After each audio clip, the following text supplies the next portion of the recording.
नमस्ते बच्चों। आज हम क्लास 5 जिसका नाम है बुक का नाम है आओ कंप्यूटर सीखे। राजस्थान के अंदर जो गवर्नमेंट स्कूल है उसके अंदर क्लास 5 की एक बुक है कंप्यूटर की जिसका नाम है आओ कंप्यूटर सीखे। आज इसका अध्याय पढ़ेंगे 2 नंबर। कौन सा अध्याय? 2, जिसका नाम है स्टोरेज उपकरण। किसके बारे में पढ़ेंगे? स्टोरेज उपकरण के अंदर। तो इस पाठ के अंदर हम किस किस के बारे में डिस्कशन करेंगे? पहला है कि स्टोरेज डिवाइस क्या है। ठीक है, तो स्टोरेज डिवाइस कौन कौन सी? एक तो पढ़ेंगे हम प्राथमिक स्टोरेज डिवाइस। किसके बारे में? प्राथमिक स्टोरेज डिवाइस। और एक पढ़ेंगे सेकेंडरी स्टोरेज डिवाइस। जो प्राइमरी या प्राथमिक स्टोरेज डिवाइस है जिसके अंदर रैम, रोम, कैश मेमोरी के बारे में डिस्कशन करेंगे। और जो द्वितीयक मेमोरी है जिसके अंदर ऑप्टिकल स्टोरेज, मैग्नेटिक स्टोरेज और फ्लैश मेमोरी के बारे में डिस्कशन करेंगे। चलो बच्चों, पार्ट 2 नाम है स्टोरेज उपकरण। क्या है? स्टोरेज उपकरण। देखो बच्चों, हमने पहले अध्याय के अंदर क्या पढ़ा था? कंप्यूटर क्या है। कंप्यूटर क्या है और पढ़ा था कंप्यूटर कैसे काम करता है और उसके क्या फायदे हैं और क्या नुकसान है। जो पहला चैप्टर था जिसके अंदर हम पढ़ा था, क्या पढ़ाई की थी? कंप्यूटर क्या है, कंप्यूटर कैसे काम करता है, इसके क्या फायदे और क्या नुकसान है। सबसे पहला हम स्टोरेज डिवाइस क्या होती है। सबसे पहले हम चर्चा करते हैं बच्चों कि स्टोरेज डिवाइस होती क्या है। देखो, स्टोरेज डिवाइस वह उपकरण होते हैं जिनका उपयोग वस्तुओं को सुरक्षित रखने के लिए किया जाता है। यानी स्टोरेज डिवाइस वे उपकरण होते हैं जिसका उपयोग वस्तुओं को सुरक्षित रखने के लिए किया जाता है। उदाहरण के लिए अलमारी है, रेफ्रिजरेटर है, बॉक्स है, डिब्बे इत्यादि। देखो बच्चों, ये रहा क्या है? रेफ्रिजरेटर। तो इसके अंदर क्या रखते हैं? खाने पीने की सामग्री जो लंबे समय तक रखनी है, जिसे जो खराब नहीं हो, तो उसको सुरक्षित रखने के लिए हम किसका इस्तेमाल करते हैं? रेफ्रिजरेटर। किसका इस्तेमाल करते हैं? रेफ्रिजरेटर। तो ये एक प्रकार का क्या स्टोरेज डिवाइस है। उसी प्रकार ये बहुत सारी अलमारी है ना, ये अलमारी रही, तो इसके अंदर हम क्या रखते हैं? कपड़े रखते हैं। क्यों रखते हैं? लंबे समय तक सुरक्षित रखने के लिए। इसी प्रकार यहाँ पर ये तो बहुत सारे बॉक्स बने हुए। क्या बने हुए? बॉक्स। क्या बने हुए? बहुत सारे बॉक्स। यानी अगर आपको सामान को लंबे समय तक सुरक्षित रखना है, उसके लिए हमें किसकी आवश्यकता होती है? स्टोरेज डिवाइस की। उसी प्रकार अगर कंप्यूटर के अंदर जो सूचना है, क्या है? कंप्यूटर के अंदर जो सूचना है उसको सुरक्षित रखने के लिए भी हम किसका इस्तेमाल करते हैं? कंप्यूटर के अंदर स्टोरेज डिवाइस का। देखो, इसी तरह कंप्यूटर की सूचनाओं को सुरक्षित रखने के लिए स्टोरेज डिवाइस यानी मेमोरी का उपयोग किया जाता है। जिस प्रकार हम आम जीवन के अंदर अपनी वस्तुएं हैं उसको सुरक्षित रखने के लिए हम रेफ्रिजरेटर है, बॉक्स है, रेफ्रिजरेटर, बॉक्स और डिब्बे का इस्तेमाल करते हैं, उसी प्रकार अगर आप कंप्यूटर के अंदर जो सूचना है उसको सुरक्षित रखने के लिए हम किसका इस्तेमाल करते हैं? स्टोरेज डिवाइस का उपयोग किया जाता है, जिसे हम मेमोरी भी कहते हैं। मेमोरी का वर्गीकरण निम्न चित्र में दिया गया है। देखो, टॉपिक क्या है? मेमोरी। किसके बारे में पढ़ रहे हैं? मेमोरी। तो मेमोरी कितने प्रकार की होती है? 2 प्रकार की होती है। कितने प्रकार की होती है? 2। एक मेमोरी है जिसका नाम है प्राथमिक मेमोरी। कैसी मेमोरी? प्राथमिक मेमोरी, जिसे इंग्लिश में कहते हैं प्राइमरी मेमोरी। दूसरा है सेकेंडरी मेमोरी। कैसी? सेकेंडरी मेमोरी, जिसे हम हिंदी में क्या कहते हैं? द्वितीय मेमोरी। जो प्राथमिक मेमोरी है वो कितने प्रकार की होती है? 3 प्रकार की। कितने प्रकार की है? 3। एक है रैम, रोम और कैशे या कैश मेमोरी। रैम, रोम और कैश। उसी प्रकार जो सेकेंडरी मेमोरी है वो भी 3 प्रकार की है। एक है ऑप्टिकल स्टोरेज, ऑप्टिकल स्टोरेज। दूसरा है मैग्नेटिक स्टोरेज और तीसरा है फ्लैश ड्राइव, फ्लैश ड्राइव। तो सबसे पहला किसके बारे में? प्राथमिक मेमोरी। किसके बारे में पढ़ेंगे? प्राथमिक मेमोरी क्या है। देखो बच्चों, प्राथमिक मेमोरी के बारे में इंट्रोडक्शन तो हमने थोड़ा बहुत पहले चैप्टर के पहले अध्याय के अंदर पढ़ लिया था। अब यहाँ देखो, प्राथमिक मेमोरी को कंप्यूटर की मुख्य मेमोरी भी कहा जाता है। जो प्राइमरी मेमोरी है, प्राथमिक मेमोरी है, इसको हम क्या कहते हैं, कंप्यूटर की मेन मेमोरी भी कहा जाता है। यह कंप्यूटर चलाने के लिए आवश्यक होती हैं। यानी अगर आपको कंप्यूटर को चलाना है तो इसके लिए प्राइमरी मेमोरी का होना क्या है, आवश्यक है। और ये 3 प्रकार की होती है। कितने प्रकार की होती हैं? 3 प्रकार की होती है। कौन कौन सी हमने पढ़ा था? रैम, रोम और कैश मेमोरी। बच्चों इसको हम ऐसा भी कह सकते हैं, जो सीपीयू से डायरेक्ट सीधे जुड़ी हुई मेमोरी होती है, जो सीपीयू के अंदर होती है, इसको हम क्या कहते हैं? प्राइमरी मेमोरी कहते हैं। इन्हें आंतरिक भंडारण यानी इंटरनल स्टोरेज के रूप में भी जाना जाता है। जो प्राइमरी मेमोरी है इसको हम क्या कहते हैं? आंतरिक भंडारण यानी इंटरनल स्टोरेज के रूप में भी जाना जाता है। ठीक है, तो देखो ये बच्चों इस प्रकार का स्लॉट बना हुआ है ना, इसको क्या कहते हैं? रैम कहते हैं। और ये किसका है? रोम। और ये कौन सी मेमोरी है? कैश है, यानी कैश मेमोरी। अब देखो तालिका के अंदर रैम, रोम और कैश मेमोरी के बीच में क्या बताया? अंतर। यानी रैम क्या काम करती है, रोम क्या काम करती है और कैश क्या काम करती है। देखो रैम का पूरा नाम क्या है बच्चों? रैम मेमोरी का रैम का फुल फॉर्म क्या है? Random access memory. तो कोई पूछ ले तुम्हें कि रैम की फुल फॉर्म क्या है? Random access memory. उसी प्रकार जो रोम है उसका पूरा नाम क्या है? Read only memory. रोम की फुल फॉर्म क्या है? Read only memory. जो कैश है वो सीपीयू में ही एक छोटी और तेज मेमोरी घटक होता है। तो आपको बच्चों ध्यान रखना है, रैम और रोम तो अलग से होती है।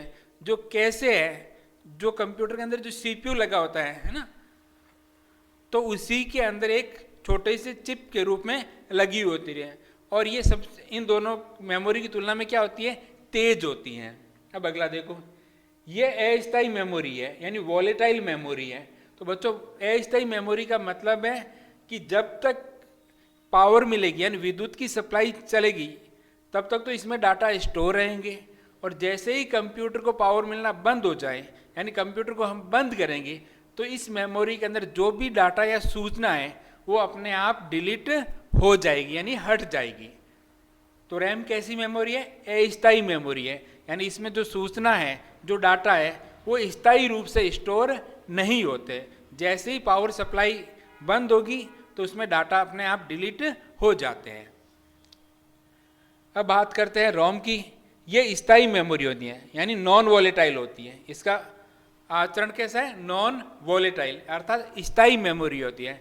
यानी इसमें जो एक बार डाटा हम स्टोर कर देते हैं तो पावर सप्लाई बंद होने पर भी इसमें जो डाटा लिखा हुआ है, जो सूचना है, वो डिलीट नहीं होती। लेकिन कैश है ये तो अस्थायी मेमोरी होती है। रैम की तरह कैश भी कैसी मेमोरी होती है? अस्थायी मेमोरी होती है। अब बात करते हैं रैम की। ये कंप्यूटर के उन डाटा को संग्रहित करता है जिन्हें तुरंत प्राप्त करने की आवश्यकता होती है। यानी जो भी रैम के अंदर बच्चों हम जब भी कोई एप्लीकेशन खोलते हैं तो वो सबसे पहले किसके अंदर जाती है? जो सेकेंडरी स्टोरेज डिवाइस है उसे डायरेक्ट किस में जाती है? रैम के अंदर। किसके अंदर जाती है? रैम के अंदर। अब बात करते हैं रोम।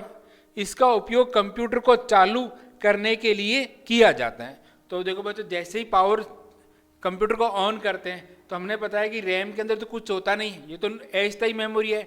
और कैश भी कैसी मेमोरी है? अस्थायी मेमोरी है। तो कंप्यूटर चालू कैसे होगा? इसके जो निर्देश होते हैं वो किसके अंदर होता है? रोम के अंदर। कंप्यूटर चालू करने के जो निर्देश होते हैं वो किसके अंदर होते हैं? रोम के अंदर होते हैं। तो कंप्यूटर को चालू करने की जिम्मेवारी किसकी होती है? रोम की। इसका उपयोग कंप्यूटर को चालू करने के लिए किया जाता है। कैश मेमोरी सीपीयू की प्रोसेसिंग गति को बढ़ाती है।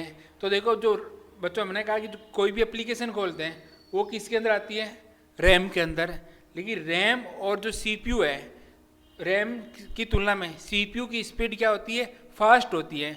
तो इसीलिए इसके बीच में एक मेमोरी लगाई जिसे हम कैशे या कैश मेमोरी कहते हैं। ये क्या करती है? जो सीपीयू की जो प्रोसेसिंग स्पीड है उसको बढ़ाने में क्या करती है? हेल्प करती है, क्योंकि ये फास्ट मेमोरी होती है। अगला देखो बच्चों, सेकेंडरी मेमोरी यानी द्वितीय मेमोरी। द्वितीय मेमोरी एक प्रकार की नॉन वॉलेटाइल मेमोरी होती है, अर्थात द्वितीय जो मेमोरी स्टोरेज जो सेकेंडरी स्टोरेज डिवाइस है, इसके अंदर पावर बंद होने पर भी डाटा मेमोरी के अंदर क्या रहते हैं, सुरक्षित रहते हैं, डिलीट नहीं होते हैं, जिसे सीधे यानी डायरेक्ट सीपीयू के द्वारा एक्सेस नहीं किया जा सकता। और दूसरी बात बच्चों ध्यान रखनी है कि जो सीपीयू है वो सीधे सेकेंडरी मेमोरी से डाटा को एक्सेस नहीं कर सकता। तो सेकेंडरी स्टोरेज मेमोरी, वहां से डाटा किस में जाएंगे, रैम के अंदर। किसके अंदर जाएंगे, रैम। फिर सीपीयू उस डाटा को एक्सेस कर सकता है। सेकेंडरी मेमोरी कंप्यूटर का हिस्सा नहीं होती, यानी सेकेंडरी मेमोरी कंप्यूटर के लिए आवश्यक नहीं है, इसे कंप्यूटर में अलग से जोड़ा जाता है। क्योंकि देखो बच्चों, हम डाटा तो हमें सुरक्षित रखना है, तो उसके लिए कंप्यूटर के अंदर इस मेमोरी को अलग से लगाया जाता है, जिसमें डाटा हमेशा के लिए स्टोर रहता है। और जिसके अंदर डाटा क्या होता है, हमेशा के लिए स्टोर रहता है जब तक आप चाहो। अगर आप डाटा डिलीट करना चाहो तो आप उसमें से डाटा डिलीट भी कर सकते हो। यानी कि अगर कंप्यूटर बंद भी हो जाए तो इसका डाटा डिलीट नहीं होगा। यानी अगर कंप्यूटर बंद भी हो जाए तो इसमें लिखा हुआ डाटा कभी भी डिलीट नहीं होगा। आसान शब्दों में कहें तो जो द्वितीयक मेमोरी, जो सेकेंडरी मेमोरी है, ये एक प्रकार की कंप्यूटर मेमोरी है जिसका उपयोग बड़े आकार वाले डाटा जैसे video, image, audio, file, program, software आदि को स्टोर करने के लिए किया जाता है। अगर हमारे जैसे वीडियो है, कोई इमेज है ना, कोई ऑडियो फाइल है, कोई प्रोग्राम है, सॉफ्टवेयर है, इसको अगर आप स्टोर करके रखना चाहते हो तो इसके लिए हम किसका इस्तेमाल करते हैं, सेकेंडरी मेमोरी का इस्तेमाल करते हैं। किसका इस्तेमाल करते हैं, सेकेंडरी मेमोरी का। अगला है प्राइमरी मेमोरी की तुलना में इसकी स्टोरेज क्षमता अधिक होती है। दूसरी और क्या विशेषता है, जो प्राइमरी मेमोरी होती है उसकी तुलना के अंदर इसमें डाटा स्टोर करने की क्षमता क्या होती है, अधिक होती है। इस मेमोरी में डाटा को डिलीट करना आसान होता है और इस मेमोरी के अंदर डाटा को आसानी से क्या कर सकते हो, डिलीट भी कर सकते हो, जिन्हें बाहरी भंडारण के रूप में भी जाना जाता है। इसको बाहरी भंडारण या एक्सटर्नल स्टोरेज के रूप में भी जाना जाता है। सेकेंडरी मेमोरी को किसके रूप में जाना जाता है, एक्सटर्नल स्टोरेज के रूप में भी जाना जाता है। द्वितीयक मेमोरी 3 प्रकार की होती है। जो सेकेंडरी मेमोरी वो कितने प्रकार की होती है, 3। ऑप्टिकल स्टोरेज, मैग्नेटिक स्टोरेज और अगला है फ्लैश मेमोरी। अगली कौन सी है, फ्लैश मेमोरी। लो बच्चों, सबसे पहला है ऑप्टिकल स्टोरेज। ये डिवाइस सूचनाओं को संग्रहित करने के लिए, उन्हें पढ़ने के लिए किसका इस्तेमाल, संग्रहित यानी जो ऑप्टिकल स्टोरेज, इसका उपयोग हम क्यों करते हैं, ये डिवाइस सूचनाओं को संग्रहित यानी सूचनाओं को स्टोर करने के लिए, अगर आप उनको पढ़ना चाहते हो, पढ़ने के लिए प्रकाश किरण लेजर बीम का उपयोग करता है। तो ऑप्टिकल स्टोरेज का इस्तेमाल क्यों करते हैं, अगर हमें सूचना को स्टोर करनी है तो आप ऑप्टिकल स्टोरेज का इस्तेमाल करते हैं। और इसके अंदर सूचना को अगर पढ़ना है या लिखना है उसके लिए हम किसका इस्तेमाल करते हैं, प्रकाश की किरणों का। किसका इस्तेमाल करते हैं, प्रकाश की किरणों का, जिसे हम कहते हैं लेजर बीम। क्या कहते हैं, लेजर बीम का उपयोग किया जाता है। उदाहरण के लिए बच्चों सीडी है, डीवीडी है, ब्लू रे डिस्क है, ये सब किस प्रकार की स्टोरेज डिवाइस है, सेकेंडरी स्टोरेज डिवाइस तो है, लेकिन सेकेंडरी स्टोरेज डिवाइस में से कौन सी है, ऑप्टिकल स्टोरेज। यानी इसमें डाटा को स्टोर करने के लिए किसका इस्तेमाल होता है, लेजर बीम का। किसका इस्तेमाल होता है, लेजर बीम, यानी प्रकाश की किरणों का इस्तेमाल होता है। तो ये बच्चों किसकी इमेज है, डीवीडी की। किसकी इमेज है, डीवीडी की। ठीक है बच्चों। अगला देखो, जो सेकेंडरी स्टोरेज का दूसरा प्रकार है वो है मैग्नेटिक स्टोरेज। कैसी स्टोरेज, मैग्नेटिक स्टोरेज। ये उपकरण सूचनाओं को लिखने और संग्रहित करने के लिए चुंबकीय तरंगों का उपयोग करता है। जो आपको पता, जो ऑप्टिकल स्टोरेज थी बच्चों, कौन सी है, ऑप्टिकल, इसमें सूचनाओं को स्टोर करना है या पढ़ना है, उसके लिए हम किसका इस्तेमाल करते हैं, लेजर बीम का, प्रकाश की किरणों का। जबकि मैग्नेटिक स्टोरेज के अंदर डाटा को स्टोर करने के लिए हम किसका इस्तेमाल करते हैं, चुंबकीय तरंगों का। किसका इस्तेमाल करते हैं? चुंबकीय तरंगों का। मैग्नेटिक स्टोरेज है बच्चों, ठीक है। मैग्नेटिक, यहां देख लेना बच्चों, ठीक है, एक मिनट रुको। यहां पर क्या नाम है? स्टोरेज लिखा, स्टोरेज लिखो। मैग्नेटिक स्टोरेज डिवाइस वे डिवाइस या सूचना जो डाटा और मैग्नेटिक स्टोरेज डिवाइस में डाटा और सूचना किसमें स्टोर की जाती है? सेक्टर, स्पॉट या ट्रैक में मैग्नेटिक चार्ज। जैसे यहां पर बच्चों कर लेना एक, क्या कर लेना? एक मिनट रुको।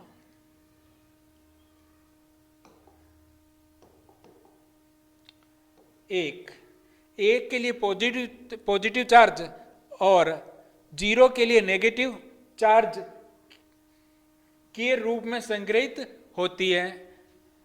तो बच्चों दोबारा, ये उपकरण सूचना को लिखने और संग्रहित करने के लिए किसका इस्तेमाल करते हैं? चुंबकीय तरंगों का। किसका इस्तेमाल करते हैं? चुंबकीय तरंगों। और मैग्नेटिक स्टोरेज डिवाइस में डाटा या सूचना सेक्टर तथा ट्रैक में मैग्नेटिक चार्ज।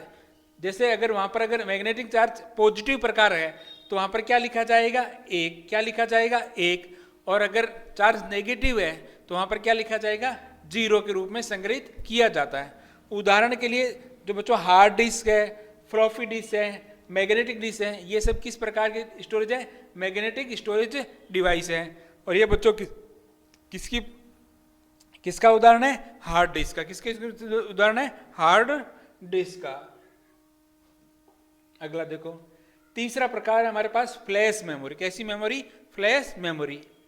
इस डिवाइस में सूचनाओं को सुरक्षित रखने के लिए सिलिकॉन चिप का उपयोग किया जाता है। तो बच्चों जैसे जो ऑप्टिकल था वहां पर लेजर बीम यानी प्रकाश का इस्तेमाल होता था, मैग्नेटिक था वहां पर चुंबकीय तरंगों का इस्तेमाल होता था। लेकिन जो फ्लैश मेमोरी है ये क्या होती है? एक सिलिकॉन की बनी एक चिप होती है।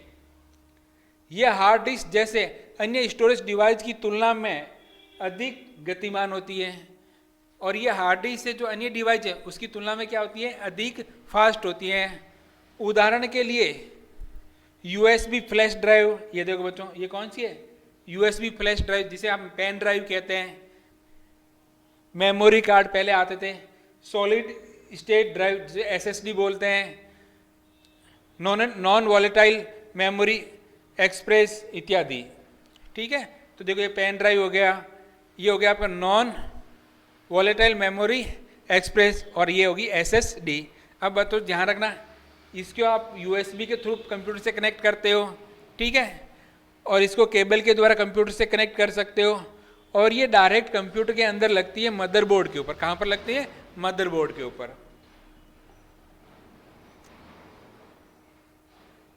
तो चलो बच्चों, यहाँ पर भी थोड़ी सी गलती हो गई है।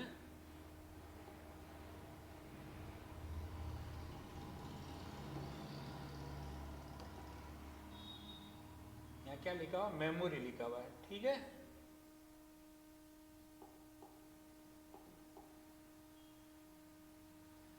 मेमोरी क्या लिखा हुआ है? मेमोरी यानी स्टोरेज यूनिट। अब है बच्चों का जो हम स्टोरेज यूनिट है उसको मापेंगे कैसे? यानी उसकी इकाई। डाटा यानी सूचना को मेमोरी में संग्रहित किया जाता है। डाटा यानी सूचना को किस में संग्रहित किया जाता है? मेमोरी के अंदर। और मेमोरी में स्टोरेज की सबसे जो छोटी इकाई होती है उसको हम क्या कहते हैं? बिट कहते हैं।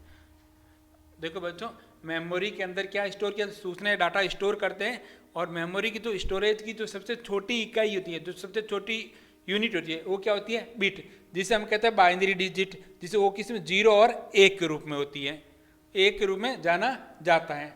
सूचनाओं को संग्रहण की क्षमता के आधार पर मेमोरी इकाइयों तालिका में दी गई हैं। यानी जो मेमोरी की क्षमता है उसको कैसे मेजर करें, कैसे मापेंगे? उसके लिए निम्न प्रकार की इकाई है। देखो, अगर आपके पास कितने 8 बिट है तो हम कहेंगे उसको 1 बाइट। 8 बिट मिलकर क्या बनाते हैं? 1 बाइट। उसी प्रकार अगर आपके पास 1024 बाइट है, कितने? 1024 बाइट, तो हम उसको कहेंगे केबी, किलो बाइट। कितने केबी? 1 केबी। उसी प्रकार अगर आपके पास 1024 KB है तो हम उसको बोलेंगे 1 MB। 1 MB का मतलब है मेगा बाइट, 1 मेगा बाइट। उसी प्रकार अगर आपके पास 1024 MB है तो हम उसको बोलेंगे 1 GB, 1 गीगा बाइट। और अगर आपके पास 1024 GB है तो हम उसको बोलेंगे 1 TB के बराबर। 1024 GB किसके बराबर होती है? 1 TB के बराबर, जिससे बोलते हैं टेरा बाइट। उसी प्रकार अगर आपके पास 1024 TB है तो वो किसके बराबर? 1 PB के बराबर, जिसे हम कहते हैं पेंटा बाइट। अगर आपके पास 1024 पेंटा बाइट है तो किसके बराबर? 1 EB के बराबर, जिसे बोलते हैं एक्जा बाइट। और अगर आपके 1024 EB है तो किसके बराबर? 1 ZB, जिसे बोलते हैं जेटा बाइट। ठीक है बच्चों, तो ये स्टोरेज इकाइयाँ हैं। जब किसी का अगर आप स्टोरेज डिवाइस है उसको मापते हैं, जैसे कोई कहता है ना 10 GB है, 1 TB की है या 4 TB की मेमोरी है, तो आप इसके अनुसार पता कर सकते हो कि उसके अंदर कितना डाटा स्टोर होगा। अब है महत्वपूर्ण बिंदु। ये ऐसे उपकरण जिसका उपयोग डाटा और सूचनाओं को संग्रहित करने या पुनः प्राप्त करने के लिए किया जाता है, उन्हें हम क्या कहते हैं? Storage device. यानी ऐसे उपकरण जिसका उपयोग डाटा और सूचना को संग्रहित स्टोर करने के लिए पुनः प्राप्त करने के लिए किया जाता है, उन्हें हम क्या कहते हैं? स्टोरेज डिवाइस या मेमोरी। क्या कह सकते हैं? मेमोरी। मेमोरी कितने प्रकार की होती है? 2 प्रकार से वर्गीकृत किया गया है। कौन सी? एक तो प्राथमिक और एक होती है द्वितीयक यानी सेकेंडरी मेमोरी। जो प्राइमरी मेमोरी और प्राथमिक मेमोरी है वो कितने प्रकार की है? 3, रैम, रोम और कैश मेमोरी। और जो द्वितीयक मेमोरी है वो भी 3 प्रकार की होती है। कौन सी होती है? ऑप्टिकल स्टोरेज, जिसके अंदर प्रकाश के द्वारा डाटा स्टोर किए जाते हैं। मैग्नेटिक स्टोरेज, जिसके चुंबकीय तरंगों का इस्तेमाल किया जाता है। और फ्लैश मेमोरी, ये सिलिकॉन की बनी हुई एक चिप होती है। ठीक है, तो उम्मीद करता हूँ आपको ये क्लास समझ में आ गई। नेक्स्ट वीडियो में हम इस जो चैप्टर अध्याय है इसके क्या करेंगे? Question answer.